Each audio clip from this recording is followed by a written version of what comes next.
Well, good morning, everyone. Take your Bibles to Exodus 14, verses 13 and 14 for promise number 287. Promise number 287 is this: if you remain still, I will do your fighting for you. What a promise from the Lord. It found in Exodus 14, 13 and 14. We all quote passages about God being the same yesterday, today, and forever.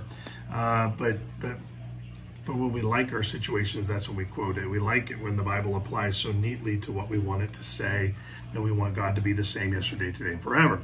But when we don't like it, that's when we want the Bible to be adjusted to fit our certain cultural climate or the day. We're just in such a crazy time, and so it must be different than then. And we got modern advancements and intellectualism and all that stuff. So we should probably be able to handle these things differently. But for some reason, like I said, we don't like to wait on God's timing. God's people were in a tough spot in this passage, and so they're basically caught in a tough spot. God's people were in a canyon on the way to the Red Sea. There was just barricades on both sides of them. The Red Sea was in front of them, and Pharaoh and his armies were blocking their escape behind them. And really, they couldn't imagine a way this could work out for them.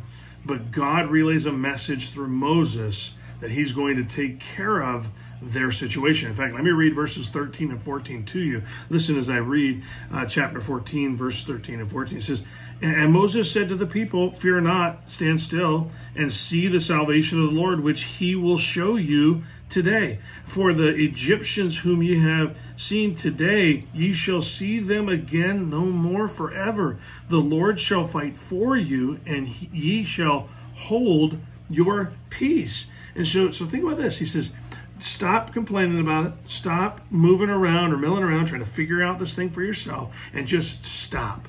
Let God fight for you. Isn't that powerful? They wouldn't even have to fight at all.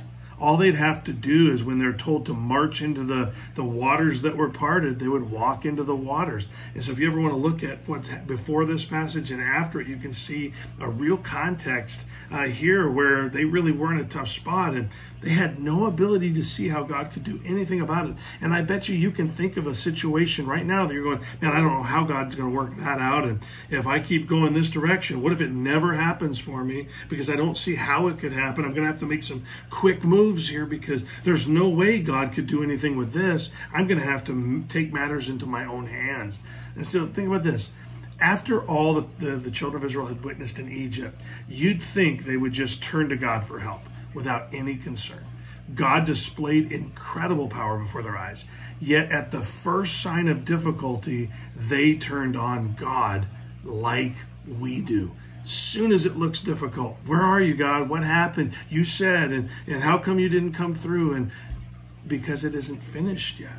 Listen, but instead of striking back at us or them, God promises to take care of it.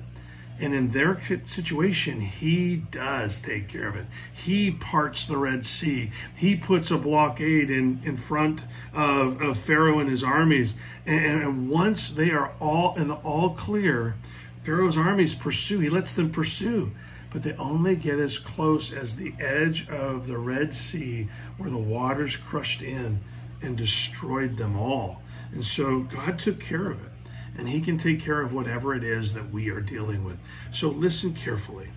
God says if you remain within the context of what I've told you to do, stand still, don't move, stop complaining, hold your peace, and God can take care of things. Listen, God has all the strength necessary to handle whatever it is you can't see a possible remedy for. So instead of taking matters into your own hands, like we learned on Sunday, that we need to wait on the Lord, obstinately wait until the good blessings of the Lord come in. Settle for nothing less than God's very best for you.